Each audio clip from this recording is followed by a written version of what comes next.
Turning now to some of the lives upended by President Trump's sweeping immigration crackdown. There's new fallout after this video shows a California landscaper being detained by federal agents in Orange County over the weekend in what evolved into a violent encounter. You see there CBP officers, they tackled Narciso Barranco to the ground after he was pepper sprayed.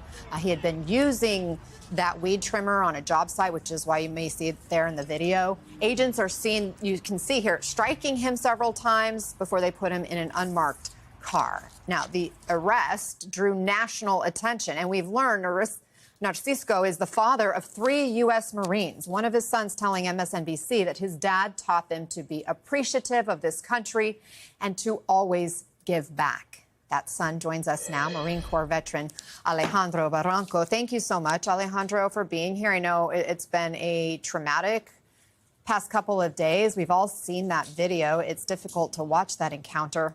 That's your dad. What went through your mind when you saw it? When I first saw it, I didn't want to believe it. I was like, "There's no way."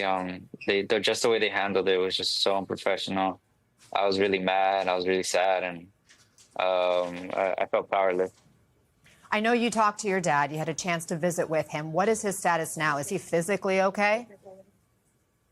He's okay. He's still in a little bit of pain.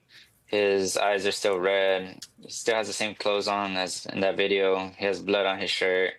It looks like there's a fresh scratch on his forehead, and he's defeated. What does your dad say happened here? I haven't talked to him a lot about that, but I asked him what happened about it, like saying that they hit him or something like that, or he hit them. I mean, he said no, that at no point did he try to hit them, and that he just got scared about how they came up to him, like in masks, big guns, unidentified. So it was traumatizing for him. So he tells you they came up to him, they had masks, they had big guns. He didn't know who they were. And so did he try to run at that point? Paint the picture for us as far as you understand it. Yeah, so I don't really know the specifics of it yet, but from what he says, yes, he saw them, ran away, he got scared, he didn't know who they were, unidentified, so. DHS did publish its own video of the encounter. They say your father assaulted federal agents with that weed trimmer, and we see him holding it there. You mentioned that your dad denies that. What do you make of that accusation, knowing your dad like you know? Yeah, I think it's not professional at all. I believe it was a natural human movement. He gets pepper sprayed right before, so I think he just turns his body. I don't think he meant to hit them or tried to hit them. The weed whacker was nowhere near any of the officials' face. And then how they say that they were trying to maintain security for the public around there. I don't think that's true at all. I mean, you're seeing one of these agents holding a gun sideways, pointed at a car with his finger on the trigger. I don't think that's safe at all. What do you want viewers watching right now to know about your dad? He's just a hardworking man. Never caused any problems. He raised three U.S. Marines. He's always taught us to love our country, to give back. He's not a bad person at all. He loves this country, and yeah. You mentioned how you and your brothers all served or are serving right now in the Marine Corps. I know your brothers are still active duty. What does this country mean to you and your family? It honestly means everything. I mean, we love it. We're so thankful for all the help, just all the opportunities that there is in this country. So we have nothing but respect for this country. Why do you think your dad became an ICE target? What do you think is going to happen to him now?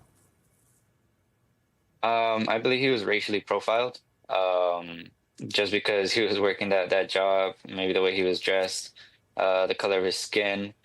But right now we're just trying to file that parole in place and let the attorneys do their job.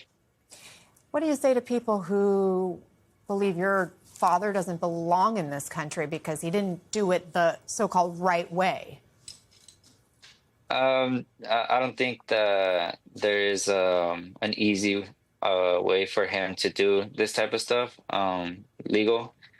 Um, it's hard. It really is hard. But I do believe that he deserves a chance to stay in this country. I mean, he never caused any problems. He's been here for most of his life. And like I said, he raised us Marines who have nothing but respect and love for this country. My understanding is he came here to the U.S. in the 90s.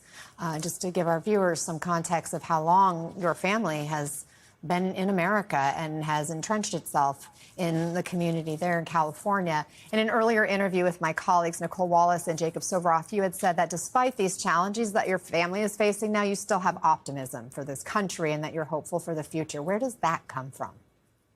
It's just from that same thing, the love for this country, what I believe in this, what I believe for this country.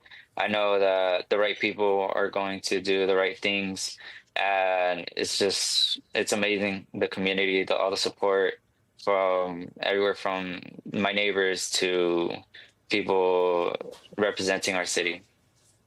Alejandro Barranco, thank you very much for sharing with us about your dad and what happened and the future. And thank you for your service to this country and your brothers as well. Thanks.